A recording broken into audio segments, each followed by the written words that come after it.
네, 오늘은 사도행전 캠페인 주일 네 번째 시간, 그리고 캠페인을 모두 마무리하는 그런 시간입니다. 오늘은 로마에서 담대하고 거침없이 라는 제목으로 하나님의 말씀을 함께 나누겠습니다. 사람이 살아가면서 인생에서 꼭 필요한 것들 많이 있습니다. 그 중에 하나가 정말 중요한 것이 있는데, 그것은 인생의 목표를 분명히 정하고 그 목표를 붙잡고 살아가는 겁니다. 전 인생을 걸만한 목표라면 우리는 그것을 사명이라고 얘기합니다. 그리고 그 사명을 이루는 데 있어서 단기적으로 스텝을 하나하나 밟아갈 때 세우는 목표라면 그것을 우리는 비전이라고 얘기를 합니다.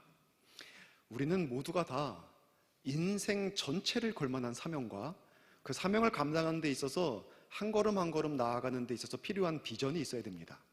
이 인생의 목표가 있어야 우리의 삶을 바르게 열정적으로 살아갈 수가 있습니다. 물론 인생이 목표대로 다 되는 건 아닙니다.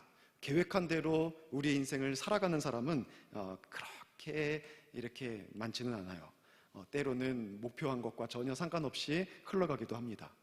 그럼에도 불구하고 우리는 크고 작은 목표를 세워야 되고, 그 목표를 따라 살아가는 것만큼은 변함이 없이 진리입니다. 그렇게 우리는 살아야 됩니다.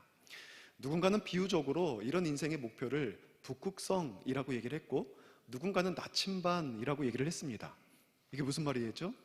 그러니까 인생이 망망대를 항해하는 조각배라면 북극성이 있거나 나침반이 있으면 길을 잃지 않는다는 겁니다. 북극성을 보면은 북쪽 밝은 별 하나를 보면서 북쪽을 알 수 있죠. 그리고 또 나침반을 보면은 역시 마찬가지로 북쪽을 알 수 있어서 우리가 원하는 방향을 향해서 우리는 나아갈 수가 있습니다. 그런데 여러분, 이 목표는 단순히 방향만 알려주는 것이 아닙니다. 이 나침반 북극성이라는 것은 목표가 가지고 있는 개념을, 그것이 가지고 있는 의미를 다 보여주지 못해요. 그거보다 더 나아갑니다. 김무일 씨가 인생 한 수라는 책을 썼는데, 여기에서 이렇게 얘기를 했습니다. 목표 없는 인생은 바다 한가운데서 노를 잃어버린 돛담배와 같다. 노를 잃어버린, 나침반을 잃어버린 돛담배가 아니라 노를 잃어버린 돛담배. 노는 뭡니까? 그 배를 움직이는 힘이에요. 동력입니다. 엔진이에요. 나침반이 없는, 비전이 없는, 꿈이 없는, 목표가 없는 인생은 단순히 나침반이 없는 인생이 아니라 엔진이 없는 인생인 거예요. 그래서 목표가 없는 인생은 제자리에 머물러 있습니다. 정체되어 있어요. 어떤 방향으로 내가 나아가는 게 아니라 대체로 일상의 삶을 다람쥐 쳇바퀴 돌듯이 그렇게 반복하며 살아갑니다. 그러다가 지치죠? 무의미의 문제에 부딪히죠. 그러면 우울한 거예요. 목표 없으면 우리는 일상의 삶을 반복해서 살아갈 수밖에 없습니다. 그러다가 조류가 강하게 밀려오면 떠밀려가는 거예요. 내가 목표가 없으니까, 동력이 없으니까, 어느 방향으로 나아갈 수 있는 힘이 없으니까 조류가 딱 와서 치면은 그냥 확 떠밀려가 버리는 그런 인생을 살아가게 되어 있습니다. 여러분, 그래서 독일의 철학자 헤겔은 좀 더 높은 이상이 없다면 인류는 쉬지 않고 일만 하는 개미떼와 무슨 차이가 있는가? 개미떼처럼 평생 쉼없이 일만 하다가 그냥 인생 마무리하는 거예요. 목표가 없으면 그렇습니다. 쳇바퀴 속의 다람쥐 같아요. 그냥 끊임없이 일만 하는 개미떼와 같아요. 인간은 삶의 목표를 가지고 살아가야 됩니다. 평생을 거는 사명, 그리고 그 사명을 이루는 단기적인 목표인 비전, 이 사명과 이 미션과 이 비전이 있어야 그것을 깨닫고 붙잡고 그 방향으로 힘을 가지고 나아가야 되는 그런 존재입니다. 그러면 갈 길을 알아요. 그리고 갈 힘을 얻습니다. 본문의 바울은 분명한 인생의 목적이 있었어요. 목표가 있었습니다. 그 목표를 따라서 50년의 인생을 살아왔어요. 지금 우리는 지난 한 주 참 힘들었죠. 사도행전 왜 이렇게 길어요? 3주 동안 읽고 묵상하고 너무 힘든 시간을 보냈을지 모르겠지만, 바울은 50년의 생애를 살았어요. 그게 지난 3주 동안 우리가 읽은 거기에 함축되어 있습니다. 50년 동안 쉬지 않고 그 길을 걸었습니다. 사명 따라 비전 따라. 그리고 드디어 마지막 종착점에 도착했습니다. 그 이야기, 바울이 마지막 종착점 로마에 도착해서의 그 이야기로부터 오늘 우리에게 이르기까지 하나님께서 오늘 본문을 통해서 주시는 말씀을 이 시간 함께 나누고자 합니다. 우리 첫 번째는 주께서 주신 사명 따라 걸어온 바울에 대해서 함께 살펴보겠습니다. 바울은 다메섹으로 향하던 길 위에서 누구를 만납니까? 예수님을 만났습니다. 예수님을 만난 뒤에 그의 인생은 180도로 바뀌었습니다. 예수를 핍박하던 사람이었어요. 예수 믿는 사람들을 잡아서 옥에 가두고 죽이던 사람이었어요. 근데 어떻게 바뀝니까? 예수를 위해서 핍박을 받는 사람이 됩니다. 인생이 완전히 바뀌었어요. 그렇게 바뀔 수도 없을 거예요. 제가 20대 때 사역했던 교회에서 장로님 한 분이 계셨는데, 이분은 아내가 교회 나가는 게 못마땅해서 진짜 똥지게 가지고 교회에다 퍼부으러 온 분이었습니다.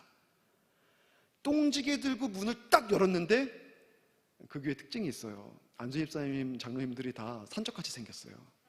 근데 그분들이 우리 교회처럼 앞에 앉는 게 아니라 다 뒤에 앉아 계세요. 문을 딱 열었는데 그분들이 뭔 일인가 싶어서 예배 중간이니까 한꺼번에 쳐다본 거예요. 똥지게를 들고 다시 도는 거예요. 부었다가는 큰일 나겠구나.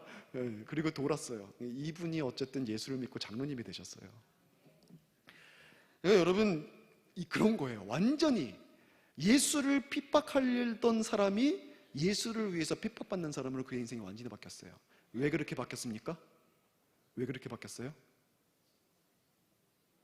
그에게 사명이 생겨서. 그의 원래 사명은 예수 믿는 사람들을 죽이는 거예요. 뿌리 뽑는 거예요. 이단. 이단이라고 생각했거든요. 근데 예수를 만난 다음에 예수님께서 그에게 주신 사명이 있습니다. 그 사명이 그의 인생 전체를 완전히 바꿔버렸어요. 그 사명 따라 새롭게 목표가 세워지니까 그 다음부터 50년 동안 그 꿈을 따라 살아온 꿈길 인생 걸어온 겁니다. 우리는 그의 인생 보면서 고통을 느끼지만 그는 꿈길 걷듯이 그의 인생을 살아왔습니다. 분명한 인생의 목표가 있으니까, 사명이 있으니까. 이런 바울이 걸어온 길을 우리가 돌아보면서 질문해보면 그가 살아왔던 모든 삶의 방향이 그의 사명 따라, 그의 비전 따라 결정됐다는 것을 우리는 정확하게 알 수 있습니다. 오늘 본문은 바울이 로마로 들어온 장면을 기록하고 있어요. 드디어 로마에 왔단 말이에요. 근데 왜 굳이 로마로 오려고 했습니까? 왜 로마로 오려고 했어요? 성경을 보면은요, 그게 그의 비전이었어요. 비전. 장기적인 평생을 걸만한 목표가 사명이고, 사명 이루는데 단기적으로 세우는 게 비전이에요. 그의 인생의 비전이 어느 순간 뭐가 생겼냐면 내가 로마에 가야 되겠다. 이 비전이 생겼어요. 사도행전 19장 21절에 보면 바울이 예루살렘으로 들어가기로 작정할 때에 예루살렘에만 들어가겠다가 아니라 예루살렘에 들렸다가 그 이후에는 로마에도 가야 하리라. 이게 그의 비전이었어요. 그 비전 누가 주셨겠습니까? 하나님이 주셨어요. 사도행전 23장의 11절에 보면은 주께서 이르시되 담대하라. 너가 예루살렘에서 나의 일을 증언한 것처럼 로마에서도 증언해야 하리라. 하나님께서, 주님께서 친히 바울에게 주신 비전이었어요. 때가 되니까. 어느 때에는 소아시아 지역을 전도하고 있을 때 거기 가지 마라, 다메섹, 유럽으로 건너가라 하시더니 이게 비전이에요. 사명 따라 살아가는 인생 가운데 하나님께서 그때그때 주시는 비전. 다메섹으로 건너가라 하시더니 이번에는 유럽이 다메섹이죠. 이번에는 로마로 가라고 하시는 거예요. 그 비전 따라서 지금 여기 들어왔어요. 왜 로마입니까? 왜 로마예요? 사명이니까, 비전이니까. 하나님께 맡겨진 사명이 뭐예요? 땅끝까지 이르러 내 증인이 되라. 이게 하나님이 맡겨주신 전체적인 사명이었거든요. 땅끝까지 증인되라. 당시의 로마는 많은 사람들이 땅끝이라고 생각했습니다. 그리고 로마에 복음이 들어가면 전 세계로 복음이 확산될 수 있는 가능성이 가장 높아지는데, 이유는 다 알고 있듯이 모든 길은 어디로 통해요? 로마로. 우리가 성경 말씀보다 더 잘 알고 있죠. 창세기 1장 1절보다 더 잘 알고 있어요. 모든 길은 로마로 통하고 있으니까 로마의 복음이 들어가면 전 세계에 복음화되는 것은 이 시간 문제예요. 그러니까 바울이 그 길을 간 겁니다. 땅끝까지 복음 전하려고. 사명 때문에, 비전 때문에. 여러분, 바울이 왜 이방인에게 그렇게 복음을 증거했습니까? 당연하죠. 다메섹 도상에서 예수님께서 그에게 주신 사명이 뭡니까? 이방인을 위해 택한 나의 그릇이라. 아나니아 제사장에게 말한 거잖아요. 이방인을 위하여 택한 나의 그릇이라. 그리고 사도행전 26장에 보면은 예루살렘에서도 환상을 봤다 그래요. 예루살렘, 다메섹 도상에서 만나고 예루살렘에 들어갔는데 환상 중에 주께서 말씀하시는데 이방인을 향해 나아가라. 예루살렘을 떠나서 이방인에게 들어가서 그에게 복음을 전해라. 하나님께서 직접, 주님께서 직접 바울에게 그 사명을 주신 거예요. 그러니까 그는 이방인 선교를 위해서 50년을 산 거예요. 그리고 이방인의 중심지, 전 세계를 복음화시킬 수 있는 로마에까지 이방인 선교를 위해서 들어온 거예요. 왜요? 사명이 있으니까. 왜요? 비전이 있으니까. 그런데 특이한 게 있죠. 바울의 행적을 여러분 쫓아오면서 성경을 읽어봤다면 딱 아시는 건데, 바울은 이방인들이 사는 나라에 들어가도 제일 먼저 누구에게 복음을 전합니까? 사도행전 캠페인을 지금 하신 거 맞죠? 자, 누구에게 먼저 전합니까? 유대인에게 먼저 전합니다. 이방인을 위한 사도로 세움받았는데 어느 곳에 가든지 회당에 가요. 그리고 회당에 들어가서 유대인들에게 복음을 전합니다. 여러분은 왜 그럴까요? 바울은 로마서 9장에 보면 나에게 큰 근심이 있고 나에게 정말 그치지 않는 고통이 있는데 그것은 나의 형제, 곧 고륙의 친척을 위하여 그들이 예수를 믿고 구원받을 수 있다면 내가 저주를 받아 예수에게서 끊겨지더라도 나는 원하는 바다. 유대인이 예수를 믿을 수 있다면 나는 지옥에 가도 괜찮다. 와, 이게 가능한 겁니까? 빈말이라도 이런 소리 하면 안 되는 거잖아요. 어떻게 영원히 지옥에 들어가요? 근데 자기는 그게 자기 소원이래요. 유대인을 구원하고자 하는 열망이 그 내면에 가득했어요. 어느 이방인으로 가든지 이방인들에게 먼저 복음을 전한 게 아니라 회당 찾아서 유대인에게 전해요. 왜요? 우리가 성경을 읽어보면 정확히 알 수 있는데 다메섹 도상에서 예수님께서 바울에게 사명을 주셨을 때 우리는 이방인만 눈에 확 들어오잖아요. 성경 읽어보면은요, 이방인과 이스라엘을 위해서라 그래요. 그러니까 유대인들을 위해서 복음 전하는 것도 바울의 사명이었어요. 예루살렘에서 그가 환상을 봤을 때에도 하나님께서 이번에는 이스라엘 유대인부터 말합니다. 이스라엘과 이방인을 위하여 내가 너를 보내노라. 그러니까 유대인을 전도하는 것은 이방인만이 아니라 바울의 사명이었어요. 그러니까 그는 이방 국가 속에 들어가서 복음을 전할 때에도, 유대를 떠나서 복음을 증거할 때에도 먼저 회당을 찾아서 유대인들에게 복음을 증거해요. 오늘 본문에서도 우리가 읽어보면 바울의 내면에 그 마음이 식어지질 않아요. 유대인들에게 먼저 복음을 전했거든요. 여기서 처음에 우리가 읽은 본문에 처음에 보면은 많은 사람들이 이 바울의 말을 듣기 위해서 몰려옵니다. 이 사람들이 유대인이에요. 근데 이들이 복음을 들으면서 두 표로 나눠져요. 한쪽은 이거 정말 그런 거 같은데, 진짜 예수님이 구원자 같은데 하는 팀이 있고, 또 한쪽은 에이 무슨 말이야, 말도 안 돼 하는 팀이 있었어요. 그러니까 둘이 토론이 벌어진 거예요. 그 토론이 벌어지고 결론이 안 나왔어요. 여럿이 토론을 벌이니까 이 사람 저 사람 중구난방 같이 대화하다 보니까 결론이 안 나오는 거예요. 그리고 그들이 그냥 흩어져요. 흩어지는 그 사람들을 향해서 바울이 한 소리가 뭐냐면 이사야의 예언을 들은 거예요. 저들이 귀로 듣지만 듣지 못하고 눈으로 보지만 보지 않는다. 눈을 감고 본다, 감고 본다. 졸리면 감을 수 있어요. 일부러 감지 마세요. 감고 안 듣는 거예요, 이렇게. 그러면서 바울이 하는 말이, 품은 말이 마음이 뭐냐면 결국은 복음이 이사야의 예언대로 이방인에게 먼저 증거되는 게 맞다. 하지만 이방인들이 복음을 듣고 하나님께 돌아왔을 때 그 모습을 보면서 유대인들도 마음을 열고 눈을 뜨고 귀를 열어서 예수 그리스도를 영접할 날이 반드시 올 것이다. 이것이 이사야서의 예언이니까, 그리고 이것이 하나님께서 복음화시키고자 하는 그 방향성이니까, 그래서 그는 이 로마에서도 유대인에 대한 미련을 살짝 내려놓고 이방인에게 복음을 증거하면서 마지막 두 구절이 그거예요. 결국은 찾아오는 모든 사람들은 다 마지막엔 이방인이었어요. 그들에게 복음을 증거하는 것까지 기록되어 있습니다. 왜 유대인이라고요? 하나님께서 그에게 주신 사명이니까. 그가 왜 하나님의 나라를 증언하고 예수 그리스도에 대한 모든 것들을 증언하며 평생을 삽니까? 하나님께서 그에게 주신 사명이고 비전이니까. 여러분, 바울을 보면 순전히 사명 따라 비전 따라 살아왔던 인생이었습니다. 빌립보서 요즘 묵상하는 사람들 빌립보서 말씀을 보면은 그는 예수를 위해서라면 죽는 것도 유익함이라. 나는 예수를 위해서라면, 예수를 증언하는 이 일을 마치려 하면은 지난주에 살펴봤던 그 말씀에서도 내 생명조차 조금도 아깝지 않다. 이게 바울의 고백이었어요. 인생의 정확한 방향을 알았고 그 인생의 방향을 따라 살아갈 수 있는 힘을 얻었습니다. 그가 가진 사명과 비전을 통해서. 여러분, 우리의 인생이 이와 같아야 됩니다. 비전이 있어야 돼요. 사명이 있어야 돼요. 그거를 붙잡아야 돼요. 이거를 붙잡은 인생은 내가 어디로 걸어갈지를 정확히 알고 그 길을 걸어갈 수 있는 힘을 가지고 있습니다. 여러분, 비전이 있는 사람들, 꿈을 가진 사람들 보면 눈이 반짝반짝 빛납니다. 그렇지 않습니까? 반짝반짝 빛납니다. 여러분, 제 눈을 보십시오. 네, 반짝반짝 빛납니까? 아니래요. 제가 담임 목사님들, 이제 존경하는 목사님들하고 같이 한결같더라고요. 같이 이렇게 걸으면 빨라요. 그렇지 않습니까? 못 느껴보셨어요? 되게 빠릅니다.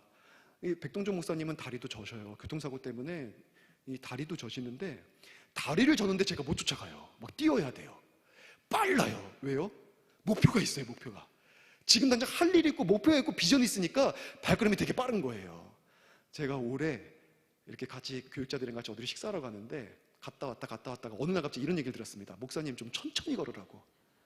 천천히. 그래서 제가 어느 순간 나도 담임이 돼 있구나. 그걸 그때 느꼈어요. 그러니까 목표가 있으면, 꿈이 있으면, 비전이 있으면, 할 일이 있으면 그 사람은 진짜 정신 바짝 차리고 눈이 빛나고 그 사람은 아주 빠릅니다. 힘이 있어요, 몸에. 할 일이 있으면. 목표가 없는 사람 보면 어떻습니까? 흐느적. 연체동물 같아, 연체동물. 흐느적. 느려요, 느릿느릿. 뭘 하자 그래도 그러지요. 뭐 그냥 흐느적. 합시다 하면은 아멘 해야 되는데 그러시죠. 뭐. 이렇게 가는 거예요, 이렇게. 그렇지 않습니까? 여러분, 40일 캠페인이 여러분의 목표였습니까? 제가 알려드릴까요? 40일 캠페인을 사모하면서 참여하신 분들은 눈이 번쩍번쩍 빛났어요. 새벽에 딱 나와가지고 예배를 드리는데 얼굴에 웃음이 있어요. 일부 때도 잘 안 웃어요, 원래 우리 성도님들이 설교할 때. 근데 새벽에도 막 웃으면서 예배를 드리고 만날 때마다 사도행전을 통해서 받는 은혜를 나눠주시고 하는데 힘이 있는 삶을 살았어요. 여러분, 어떻습니까? 연체동물이셨습니까? 아니면 그냥 뼈대로 다 무장한 분이셨습니까? 강한 힘이 있으셨습니까? 목표는, 사명은 우리를 힘있게 합니다. 위대하게 합니다. 올리버 웬델 홈즈라는 사람이 미국의 의사였고 시인, 수필가였습니다. 이런 말 했어요. 이 세상에 가장 위대한 일은 지금 어떠한 자리에 있느냐가 아니라 어떤 방향으로 움직이고 있느냐에 있다. 내가 어디 있느냐보다 중요한 것은 어떤 방향으로 움직이고 있느냐예요. 그것이 우리의 위대함을 결정하는 것입니다. 여러분, 인생의 목표를 세우고 그에 따라 걸어가십시오. 주께서 우리에게 주시는 사명과 비전을 붙잡고 살아가십시오. 그렇지 않으면 쳇바퀴 속의 다람쥐 같은 인생 삽니다. 평생 동안 일만 하는 개미떼처럼 살아가게 되어 있어요. 방향 없고 동력도 없이 무한 반복하는 그 의미 없는 인생을 마무리하게 되어 있습니다. 우리는요, 그러라고 보냄받은 사람들이 아니에요. 하나님이 우리를 이 땅에 보내주셨을 때에는 분명히 할 일이 있고 목적이 있고 목표가 있어서 우리를 이 땅에 보내신 것입니다. 여러분, 우리는 그리스도 안에서 회복된 하나님의 나라를 누리고 그 나라를 확장해 나가야 될 책임이 있는 그런 사람들입니다. 각자의 삶 속에 하나님이 주시는 비전, 사명 발견하십시오. 바울처럼 그 길 걸어가십시오. 그로 말미암아 하나님의 뜻을 이루어낼 수 있는 그것도 능력 있게, 생동감 있게, 생기 있게 이뤄낼 수 있는 저 여러분 될 수 있기를 주의 이름으로 간절히 축원합니다. 두 번째, 무엇도 누구도 꺾을 수 없었던 사명자 바울에 대해서 좀 살펴보려고 합니다. 여러분, 사명을 가지고 사명을 따라 걸어왔던 바울은 참 고된 인생 살았습니다. 그가 주의 일을 하려고 할 때 하나님께서 그의 앞에 양탄자를 깔아준 게 아니에요. 있는 산도 치우고 모든 장애물을 다 하나님 치워주시면서 진짜 금길 꽃길 걷게 하신 게 아니에요. 그가 길 걸어갔을 때 사단이 그를 정면에서 대적했고 그를 회방했습니다. 그는 참 많이 맞았어요. 죽은 것처럼 맞았어요. 사람들이 죽은 줄 알고 내다 버리기도 했어요. 그는 채찍질을 당했고, 그는 옥에 갇혔고, 그는 여러 가지 자연재해도 만났고, 참으로 많은 사람들의 핍박, 그것도 그렇게 사랑했던 유대인들이 그를 잡아 죽이려고 그를 만날 때마다 고소하고 고발하고 때렸어요. 심지어는 40여 명의 사람들이 바울이 죽지 않으면은 내가 죽겠다, 먼저 죽겠다 하면서 금식하면서 바울 죽인다고 쫓아다녔어요. 여러분, 얼마나 힘든 인생입니까? 얼마나 어렵습니까? 하지만 그 무엇도 사명자 바울을 꺾지 못했어요. 그의 길을 막지 못했어요. 마지막 선교지인 이 로마에 들어와서도 마찬가지입니다. 여러분, 로마에는 바울이 어떤 신분으로 들어온 거예요? 지금 로마 시민으로서 좀 위대한 업적을 이루고 개선장군처럼 들어온 겁니까? 아니요, 로마에 죄인처럼 들어왔어요. 죄수로 들어왔어요.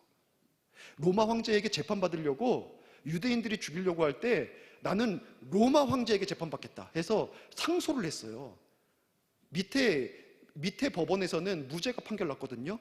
그래도 유대인들이 자꾸만 죽이려고 하니까 제일 상위 기관인 황제에게 내가 재판받겠다 상소를 해서 그 앞에 죄수 신분으로 끌려왔어요. 그러니까 20절에 우리가 읽은 앞에 보면은 20절에 보면은 바울을 보여주는데 쇠사슬에 매인 바 되었대요. 쇠사슬에 꽁꽁 묶였어요. 그리고 오늘 읽은 본문의 23절에 나오는 유숙하는 집, 30절에 나오는 새방은 그가 로마에 들어가서 살았던 그냥 단순히 그의 거처를 얘기하는 게 아니라 가택 연금 상태를 보여주고 있는 거예요. 그의 옆에는 항상 로마 군인 한 명이 교대로 24시간 동안 지키고 있었습니다. 그는 복음을 증거하는 그때에도 감시 속에서 복음을 증거했어요. 죄수의 신분이란 말이에요. 자유로운 상태가 아니에요. 그럼에도 불구하고 바울의 복음 증거 사역을 막을 수 있었습니까? 막지를 못했어요. 바울이 복음을 증거하려고 했을 때 절대 그의 사명 감당하는 데 있어서 장애가 되지 않습니다. 그 무엇도 그 누구도 바울의 복음 증거 사역을 막지를 못한 거예요. 오히려 바울이 경험해온 여러 가지 어려움과 여러 가지 문제들은 유익이 되었습니다. 유익이 되었어요. 그래서 여러분, 유대인들이 바울을 걸고 넘어질 때 제일 중요한 제목이 할례를 행하지 못하게 한다. 그리고 유대인의 이 율법, 모세를 통해서 하나님께 주신 율법을 안 지킨다. 이것이 제일 큰 공격이었거든요. 바울은 이 공격 때문에 힘들었지만 이 공격이 있었기 때문에 복음의 의미를 정확하게 깨달아서 할례가 뭐고 율법이 뭐고 그 가운데 복음으로 어떻게 그것이 하나님께서 완성시켜 줬는지를 신학적으로 논리정연하게 완벽하게 기록해서 서신서들을 통해서 우리에게 주었어요. 장애가 바울의 사역을 막은 것이 아니라 기독교 역사 전체에 이르기까지 복음의 능력과 강력이 무엇인지를 우리에게 보여주는 근거를 만들어내는 이유가 되었다니까요. 여러분, 바울은 그를 죽이려고 하는 시도와 거짓 누명을 뒤집어 썼습니다. 근데 그것이 있었기 때문에 로마 황제 앞에까지 올 수 있게 된 거예요. 그것이 있었기 때문에 심지어는 천부장과 백부장과 로마 군인들이 유대인들로부터 그를 지키려고 바울을 호위해서 로마에 들어옵니다. 그들의 누명과 대적이 없었으면 로마 황제 앞에 서고 로마의 복음을 증거하는 일은 쉬운 일이 아니었을 거예요. 근데 그것 때문에 이 은혜가 열린 거예요.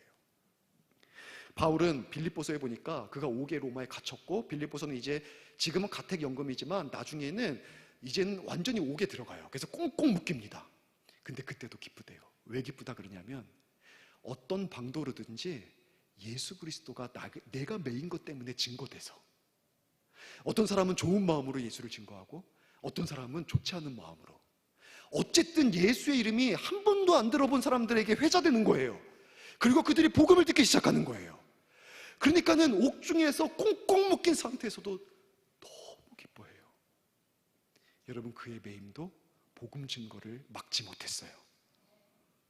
풍랑을 만나고 독사에 물리는 것이 오히려 하나님의 영광을 드러내는 이유가 되었고, 나중에는 옥에 갇힌 것 때문에 에베소, 빌립보, 골로새 같은 옥중 서신도 기록하고, 그러니까 바울의 인생에 있었던 장애는요, 사명 따라서 걸어가는 그의 인생에 조금도 장애가 아니었어요.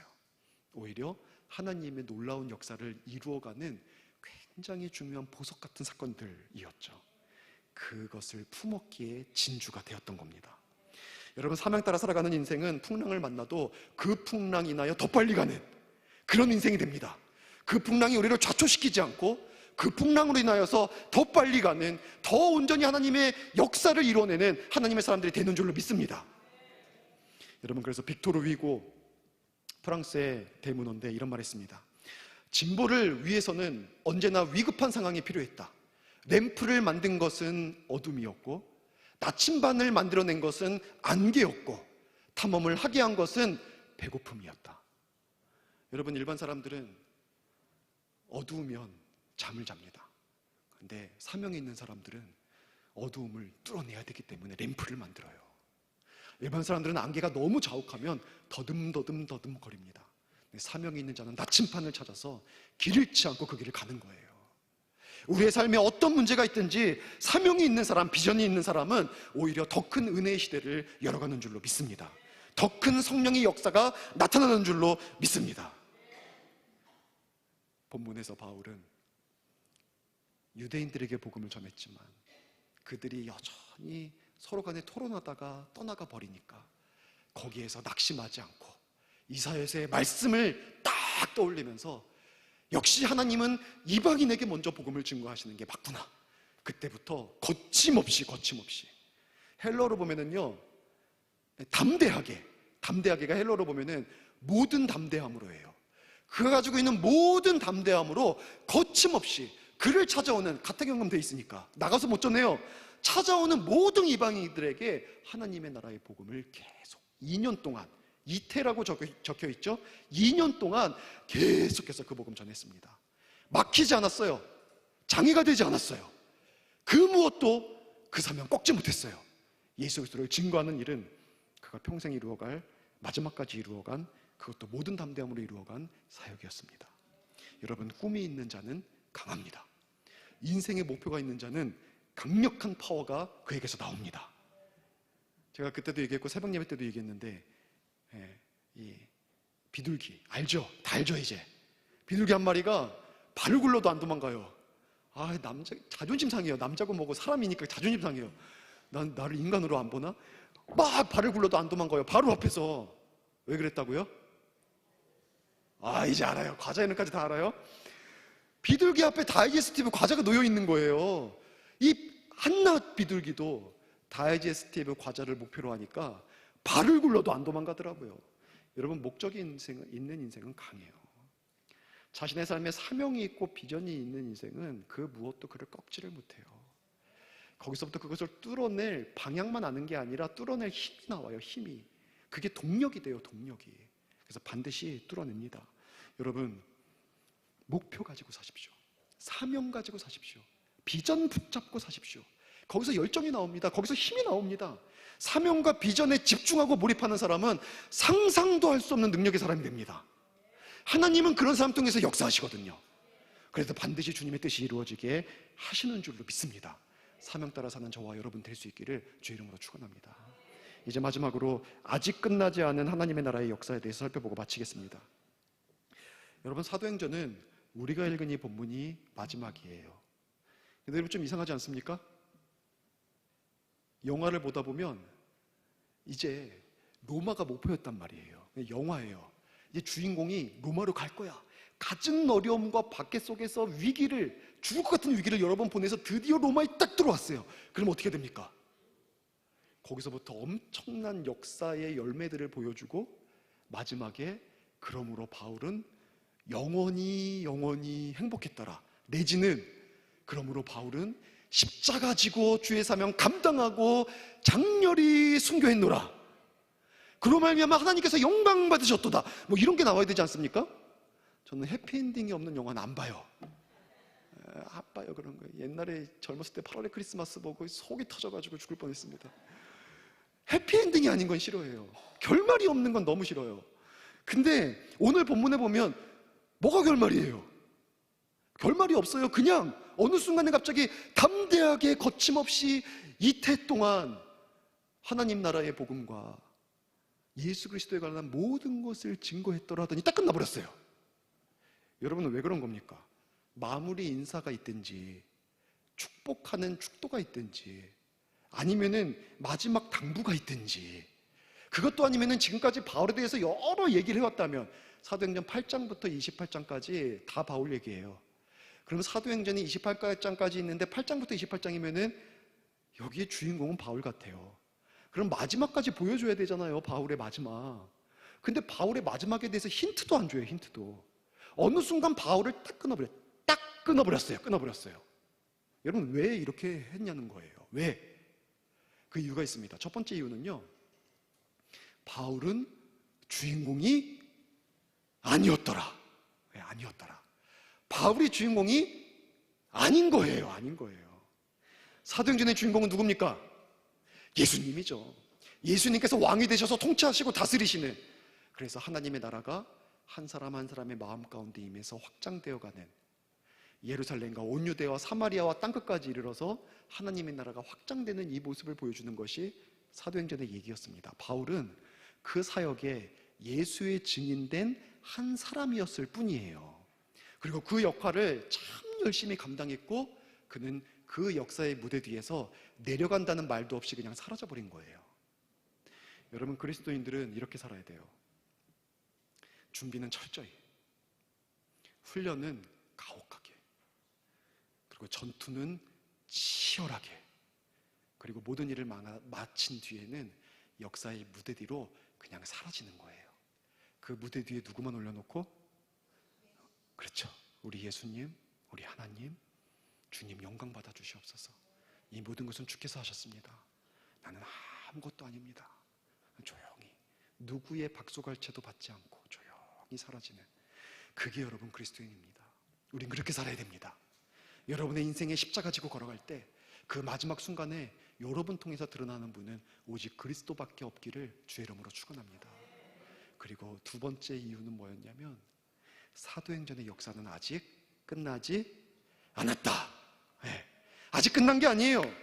땅끝까지 복음이 증거되어야 된다는 1장 8절의 말씀은 그때로부터 시작해서 바울을 이어서 많은 그리스도인들이 감당해 왔고, 그로 말미암아서 우리나라에도 복음이 들어와서 누군가가 그 복음 증거해서 우리나라도 들어와서 우리도 예수 믿고 있고, 그리고 이제 그 바통 우리도 이어받은 거예요.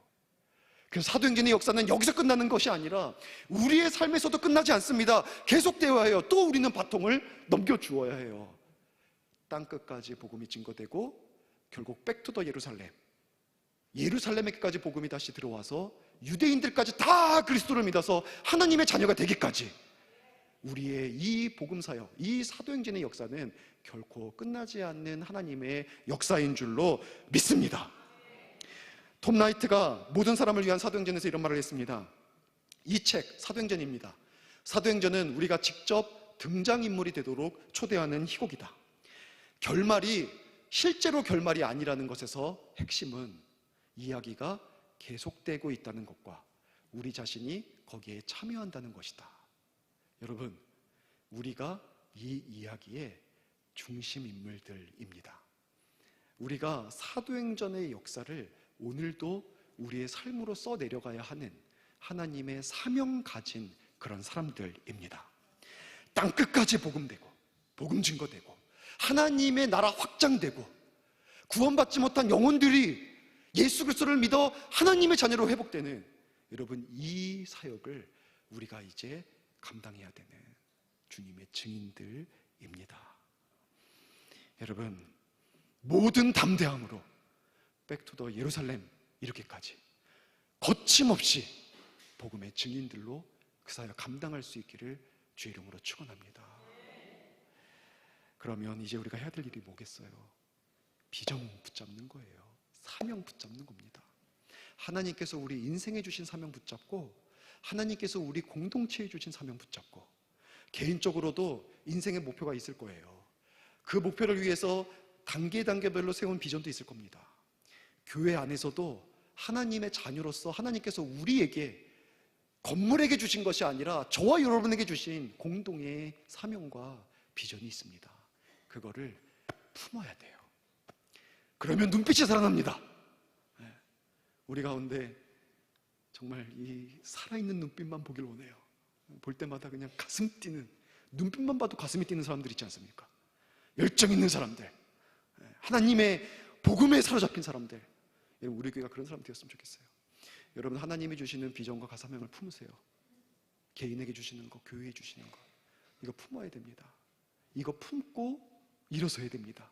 방향 알고 거기서부터 동력 나와서 힘있게 우리가 살아갈 수 있어야 됩니다. 그런데 이 사명과 이 비전은 누가 주세요? 하나님이 주십니다. 계시 의존적이에요. 그래서 바울도 항상 모든 사명과 비전은 하나님께서 주셨어요. 우리도 마찬가지예요. 하나님의 말씀 앞에 서 있고 성령께서 그때그때 우리들에게 들려주시는 음성에 민감하게 깨어 있으면 하나님께서 우리들에게 주신 사명 속에서 그때그때 비전 주시고 그것을 이루어낼 수 있는 힘도 주셔서 우리는 하나님 앞에 귀하게 쓰임받는 하나님의 사람 될 겁니다. 우리 인생을 하나님의 목적을 이루는 사람들이 다 될 수 있을 줄로 믿습니다. 그래서 이를 위해서 우리가 두 번째 해야 될 게 뭐냐면 성령 충만해야 돼요. 성령 충만해야 돼요. 비전과 목표를 품을 뿐만 아니라 성령 충만해야, 성령께서 우리를 지배하고 다스려야 성령께서 우리에게 주시는 지혜, 능력, 사랑, 믿음, 담대함 가지고 넉넉히 주의를 감당할 수 있어요. 거기서 진짜 능력이 바로 거기서 나오는 거거든요. 성령께 우리의 삶 전체를 들여서 성령께서 우리를 지배하고 인도하시는 대로 살아가시기 바랍니다. 그래서 이 땅에 하나님의 나라 회복케 하는 이 귀한 사역에 쓰임받기를 원합니다. 여러분, 우리의 본업이 뭡니까? 여러분의 사업은, 여러분의 직장생활은, 여러분의 학업은 여러분의 부업이에요. 우리의 본업은 그리스도의 증인으로 하나님의 자녀로 이 땅에 하나님의 나라 회복하는 것, 이게 우리들의 본업입니다. 이게 본업이에요. 여러분, 왜 본업을 내려놓고 여러분 부업에만 그렇게 최선을 다하십니까? 이 땅에 보내신 목적을 잃어버리지 마세요. 이번에 특별히 해피데이 축제, 우리는 우리의 교회 사명이 뭡니까? 영혼 살리고 키우고 고치는 것, 생명사역. 하나님의 나라 확장하는 게 생명사역 아니에요. 이 사명 위에서 우리는 넓게 비전 하나 가지고 있는 것이 1830이에요. 예배, 기도, 회복하자. 여러분, 그것이 여러분에게 뜨거운 여러분의 사명과 비전 되어 있습니까? 그 비전 중에 영감 비전이 하나 세워져 있잖아요. 해피데이 축제, 영혼 구원하는 것. 여러분, 이것이 선포될 때마다 우리의 눈빛이 번쩍번쩍, 길을 같이 걸어도 저보다 더 빨리 막 걸으면서 모여서 말을 할 때에도 나의 대신자 같이 기도해달라고 하고, 내가 이런 사람 이렇게 구원하려고 하는데 목장에서 모일 때에도 이분이 내가 누룽지를 갖다 줘도, 내가 편지를 줘, 차를 사줘도, 밥을 사줘도 교회 얘기만 나오면은 에이, 그 얘기하면 나 밥 안 먹고 일어서려고 해, 기도해줘. 이런 얘기들이 막 왁작지껄 일어나야 되지 않습니까? 어떻게 됐어, 너기서 집사님, 권사님 어떻게 됐어? 우리 구멍가게 아저씨, 이 아저씨 진짜 힘드네. 여러분, 우리가 눈빛이 빛나고 그것을 위해서 심장이 뛰고 그것을 위해서 살아가야 되지 않겠습니까? 아멘이 한 명밖에 없어요. 진짜. 다음 주에 해피데이 전도 선포식이 있고 다시 한번 태신자 작정을 작년에 이어서 3차 갔습니다. 이번에 여러분 30년 동안 전도해도 안 된 분이 있어도 또 언젠간 주께서 구원하시리라. 혹시 저 미국이나 저 브라질에 있는 친구가 있어도 그곳에서 주님 구원받을 있을 수 있도록 이번 기회에 그들을 위해서 기도하고 전화도 한번 하고 교회 꼭꼭 나가. 내 평생 소원은 너가 구원받아서 천국 가서 진짜 영원히 사는 거야. 나는 그것을 위해서라면 저주받아 그리스도께서 끊겨지는 것도 내 소원하는 바야 라고까지는 하지 마시고 그 마음으로 우리가 진짜 이번 태신자 축제에 다 참여하셔서 하나님이 주시는 가슴 뛰는 사명, 가슴 뛰는 비전 붙잡고 능력 있게 설 수 있는 귀한 시간 될 수 있기를 주의 이름으로 축원합니다. 이제 말씀을 마치겠습니다. 폴 합이라고 하는 사람이 이런 말 했습니다. 맹인의 세계, 시각장애인의 세계는 손에 만져지는 것에 한정된다. 그렇죠? 손으로 만지는 게 다예요. 볼 수 있는 게 없어요. 무지한 자의 세계는 그의 지식으로 한정된다. 그러나 위대한 자의 세계는 그의 비전으로 한정된다. 눈에 보이는 게 전부가 아니에요. 알고 있는 게 전부가 아니에요. 그가 품고 있는 훨씬 넓은 지경이 그의 땅입니다. 여러분, 위대한 하나님의 백성이 되십시오. 하나님께서 여러분에게 주시는 하나님의 뜻 가슴에 품고 위대한 하나님의 사역 감당하는 하나님의 사람들이 되십시오. 먼저 하나님의 나라 누리시고 성령의 능력과 지혜로 그 나라 나누시면서 주님 앞에 쓰임받는 사람 다 되시기 바랍니다. 우리 교회와 모든 성도가 방향 잃지 않고 하나님의 나라 위에 모든 담대함으로 거침없이 예수를 증언하며 나아갈 수 있기를 주의 이름으로 축원합니다.